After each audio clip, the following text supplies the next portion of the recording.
बिस्मिल्लाहिर्रहमानिर्रहीम अस्सलामु अलैकुम वरहमतुल्लाहि वबरकातुहू।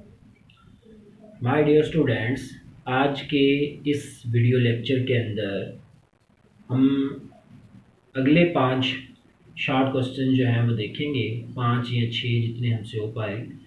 लास्ट टाइम हमने 2.1 से लेकर 2.5 तक जो शॉर्ट आंसर्स थे उनके आंसर देखे थे।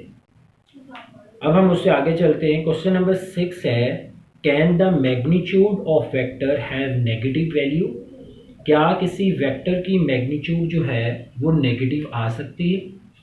नेगेटिव साइन जब भी वेक्टर के साथ आता है तो उसका मीनिंग सिर्फ डायरेक्शन को बताना होता है, यानी जो डायरेक्शन उस वेक्टर की होगी अगर उसके साथ नेगेटिव आ जाएगा तो डायरेक्शन उसके ऑपोजिट होगी।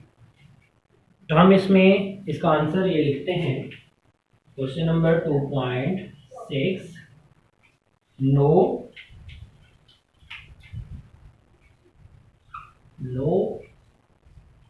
The magnitude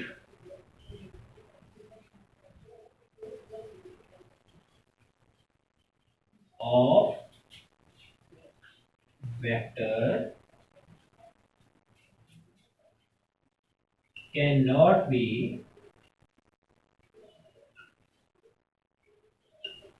negative. वेक्टर की मैग्नीट्यूड जो है वो नेगेटिव नहीं हो सकती है। Negative sign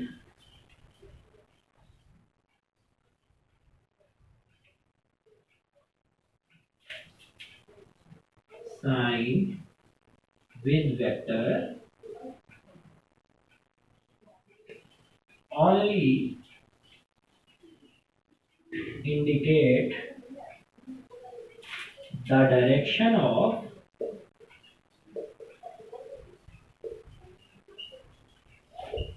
that vector। उस वेक्टर की डायरेक्शन को बताने के लिए होती है। मसलन अगर आपके पास एक वेक्टर ए है तो आप उसको नेगेटिव ए लिख देंगे तो नेगेटिव ए एक नया वेक्टर बन जाएगा और नए वेक्टर की डायरेक्शन उस ए वेक्टर के ऑपोजिट सिमत में होगी, लेकिन उसकी मैग्नीट्यूड उतनी ही रहेगी जितनी वेक्टर ए की मैग्नीट्यूड है। क्योंकि मैग्नीट्यूड का जो हमारे पास फॉर्मूला होता है, मैग्नीट्यूड ऑफ वेक्टर,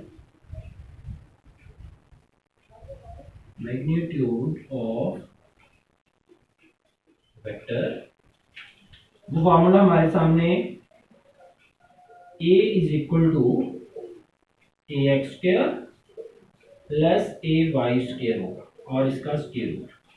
अब अगर हम देखें तो ए एक्स का स्क्वायर, तो अगर नेगेटिव अमाउंट होगी तो उसका स्क्वायर भी पॉजिटिव हो जाएगा, इसका स्क्वायर भी पॉजिटिव हो जाएगा। तो ए का जो आंसर आता है वो हमेशा एक पॉजिटिव नंबर ही आएगा, वो कभी नेगेटिव नंबर नहीं आ सकता। तो मैग्नीट्यूड कभी नेगेटिव नहीं हो सकती। हम इसमें लिखेंगे so A will not negative, A negative नहीं होगा, इसकी वैल्यू हमेशा पॉजिटिव ही रहेगी। ये था जिसका आंसर। अब हम इससे अगला जो शॉर्ट आंसर है, क्वेश्चन नंबर है जी 2.7, उसको अगर देखें, if A plus B is equal to null vector what can you say about the components of two vectors? अगर दो वेक्टर्स को ऐड किया जाए और रिजल्टेंट नल वेक्टर के बराबर आ जाए तो आप उसके कंपोनेंट्स के बारे में क्या कहेंगे? तो हम question 2.7, if a plus b is equal to null vector then फिर क्या होगा? the components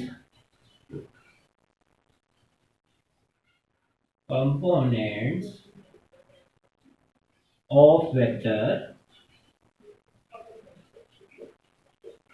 a is equal to ax into I unit vector, b A why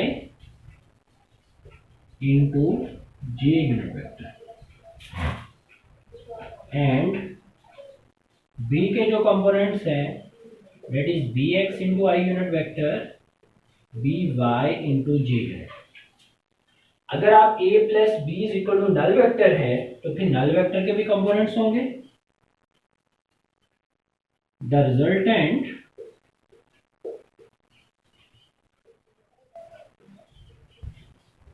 have component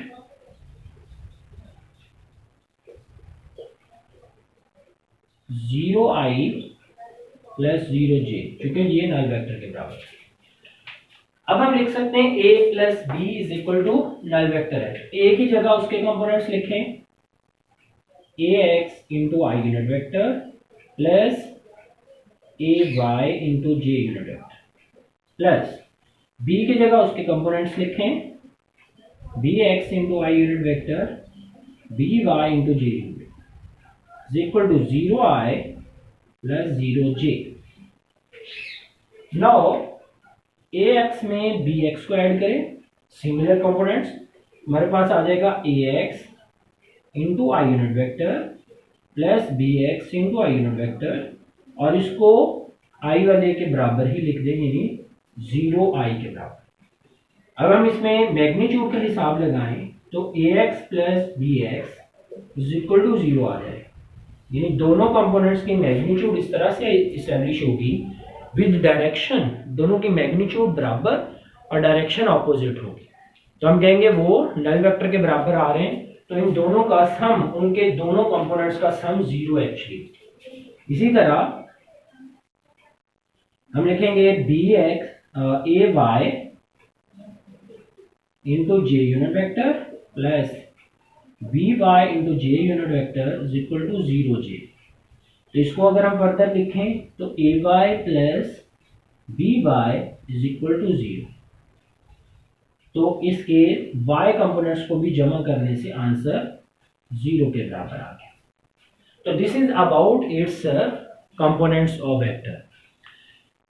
पूछा ये गया था कि अगर दो वेक्टर्स को ऐड करने से रिजल्टेंट नल वेक्टर आ रहा है तो आप उसके कंपोनेंट्स के बारे में क्या कहेंगे, तो आप कहेंगे उसके कंपोनेंट्स को, x कंपोनेंट्स को जमा करने से भी आंसर 0 और y कंपोनेंट्स को भी ऐड करने से आंसर 0 आ रहा है, तो ये हम उसके कंपोनेंट्स के बारे में इंफॉर्मेशन रिवील करते हैं, ये रखते हैं। Now the next question is question number 2.8, under what circumstance would the vectors have components that are equal in magnitude। यहाँ पर भी आपके क्वेश्चन में ये हरगिज नहीं बताया गया कि रेक्टेंगुलर कंपोनेंट्स, लेकिन आप रेक्टेंगुलर कंपोनेंट्स की ही बात करेंगे। तो पूछा ये गया है कि किस कंडीशन में रेक्टेंगुलर कंपोनेंट्स ऑफ वेक्टर जो हैं ये इक्वल मैग्नीट्यूड के होंगे, उसकी हमने कंडीशन बतानी है। हम question number 2.8, the rectangular components of vector A, the rectangular component of vector A will be ax into I unit vector and ay into j unit vector। अगर हम वैल्यू निकालें ax और ay की तो कह रहा है कि वो दोनों बराबर होने चाहिए। Under what condition both the rectangular components are equal, वो कंडीशन हमने ढूंढनी है। इफ बोथ कंपोनेंट्स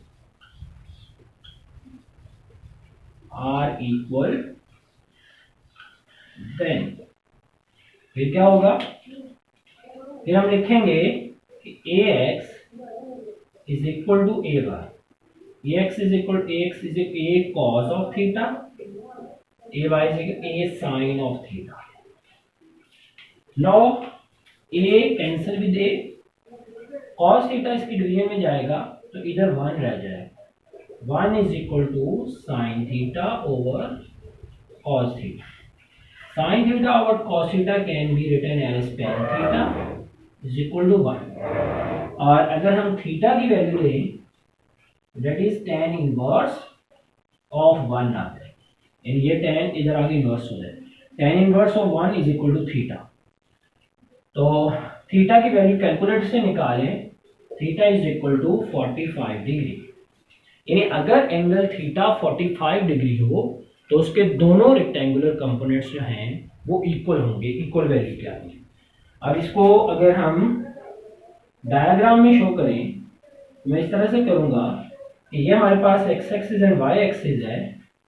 इसमें अगर वेक्टर ए इस तरीके से हो, इसका ये वाला एंगल 45 बन रहा हो, तो उसके बनने वाले एक्स एक्सिस के कंपोनेंट्स और वाई एक्सिस के कंपोनेंट दोनों बराबर वैल्यू के होंगे, यानी both are rectangular components are equal. इससे बेटे अगला जो हमारे पास शॉर्ट आंसर है question number 2.9, is it possible to add a vector quantity to a scalar quantity. क्या हम ऐसा मुमकिन है कि एक वेक्टर क्वांटिटी को स्केलर क्वांटिटी में ऐड कर सकें। फर्स्ट ऑफ ऑल तो हमें इन दोनों क्वांटिटीज के अंदर फर्क पता होना चाहिए। ये दो डिफरेंट फिजिकल क्वांटिटीज हैं। अगर हम स्केलर की बात करें तो उसके पास मैग्नीट्यूड और न्यूमेरिकल वैल्यू होती है, सॉरी मैग्नीट्यूड और यूनिट होगा। अगर हम वेक्टर की बात करें तो मैग्नीट्यूड, यूनिट और डायरेक्शन, उसके पास तीन चीजें होती हैं। तो हम इसको इसके आंसर में लिखते हैं 2.9, हमारे पास शॉर्ट आंसर है।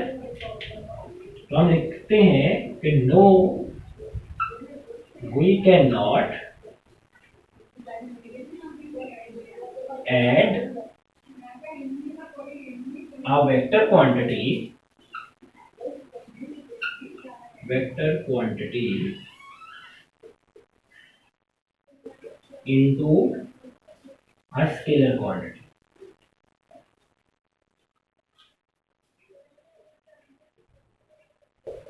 हम एक वेक्टर क्वांटिटी को स्केलर क्वांटिटी में ऐड नहीं कर सकते। इसकी रीजन है because they are two different physical quantities. ये दो अलग अलग फिजिकल क्वांटिटीज हैं और इनके एडिशन पॉसिबल नहीं है, बिकॉज these who are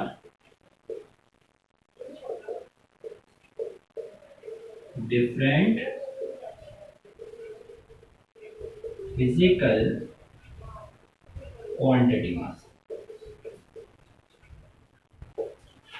अब अगर स्केलर की एडिशन करें तो स्केलर की addition by simple arithmetic rule होती है, यानी उसके लिए हमें कोई स्पेसिफिक रूल इस्तेमाल नहीं करना पड़ता। जबकि वेक्टर की एडिशन के लिए हम रूल बनाते हैं head to tail rule, that is specific rule utilise in vector addition. तो इसलिए ये दो डिफरेंट रूल्स के जरिए इनके एडिशन है, इसलिए ये दो डिफरेंट क्वांटिटीज एक ही रूल से ऐड नहीं हो सकती। Scalar quantity, scalar can be added by simple arithmetic rules। Vector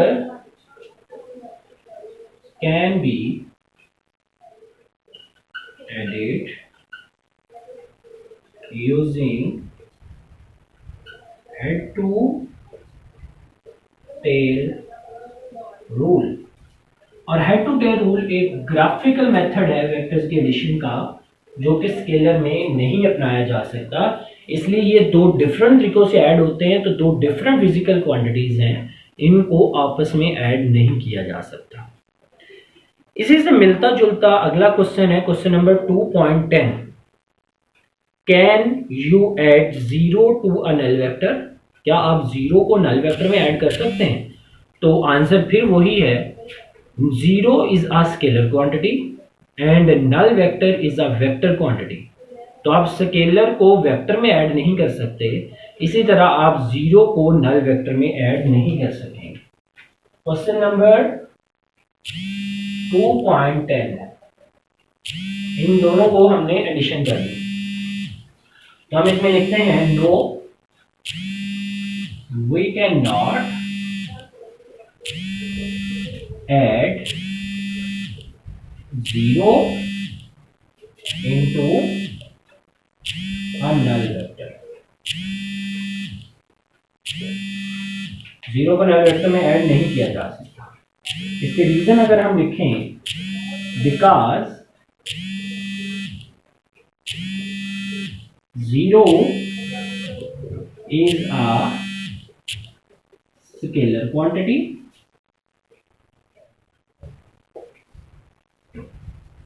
and null vector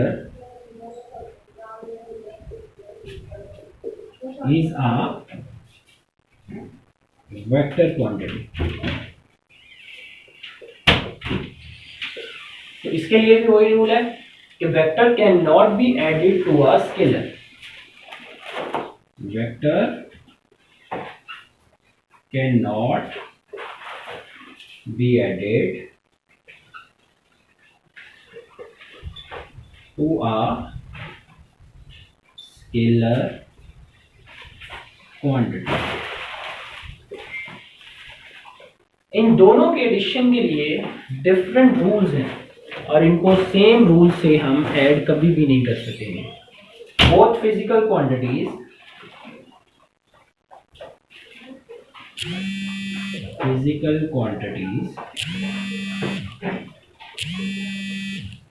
having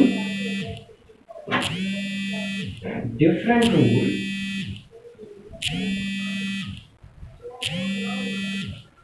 for their addition। इसलिए वेक्टर को वेक्टर में ही ऐड कर सकेंगे, स्केलर को स्केलर में ऐड कर सकेंगे। एक चीज आपकी इंफॉर्मेशन के लिए और बताता चलूं कि आप 0 को हमेशा एक स्केलर नंबर में ही ऐड करेंगे, जबकि नल वेक्टर को हमेशा एक वेक्टर क्वांटिटी के अंदर ही ऐड कर सकेंगे। जिस तरह हम इन दोनों को आपस में ऐड नहीं कर सकते, इसी तरह 0 को किसी और वेक्टर में भी ऐड नहीं कर सकते और नल वेक्टर को किसी और स्केलर में भी नहीं ऐड कर सकते। वेक्टर को वेक्टर में और स्केलर को स्केलर में ऐड कर सकते हैं, यही सिंपल रूल है हमारे लिए। ये क्वेश्चन नंबर 2.9 आ गया। क्वेश्चन नंबर 2.8 हमने स्किप किया है, वो जरा देखिएगा। Under what circumstance would the vector have components, ये आई थिंक सो हो गया, इक्वल इन मैग्नीट्यूड, ये हो गया। Question number 2.11 two vectors have unequal magnitude can their sum be 0। दो वेक्टर्स अगर अनइक्वल मैग्नीट्यूड के हों तो क्या उनका सम 0 आ सकता है? क्वेश्चन नंबर 2.11 दो वेक्टर्स का सम सिर्फ उसी वक्त 0 या नल वेक्टर आ सकता है अगर वो दोनों सेम मैग्नीट्यूड के हों और ऑपोजिट डायरेक्शन यानी ऑपोजिट सिमत में हों। इसके अलावा कोई पॉसिबिलिटी नहीं है उन वेक्टर्स के सम के 0 होने की। तो हम इसके लिए लिखते हैं no two vectors having unequal magnitude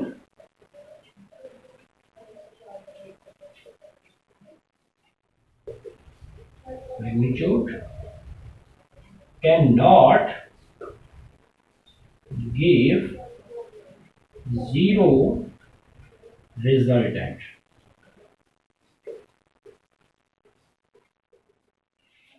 जिसके लिए क्या आएगा? Only those vectors give 0 resultant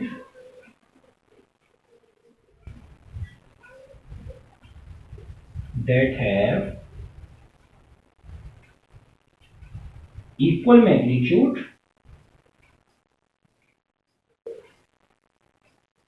but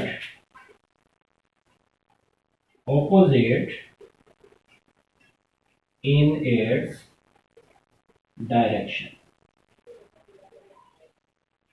सिर्फ उन वेक्टर्स का रिजल्टेंट जीरो आ सकता है जिनकी मैग्नीट्यूड इक्वल और डायरेक्शन ऑपोजिट हो। मसलन हमारे पास एक वेक्टर a है जो कि अलोंग x एक्सिस है। Another vector is b having equal length but opposite direction, that is b। So if we get a plus b तो then equal to null vector। अगर हम a और b की addition करेंगे तो ये बेटे नल वेक्टर के बराबर आएगी। ये था हमारा इस शॉर्ट आंसर का आंसर।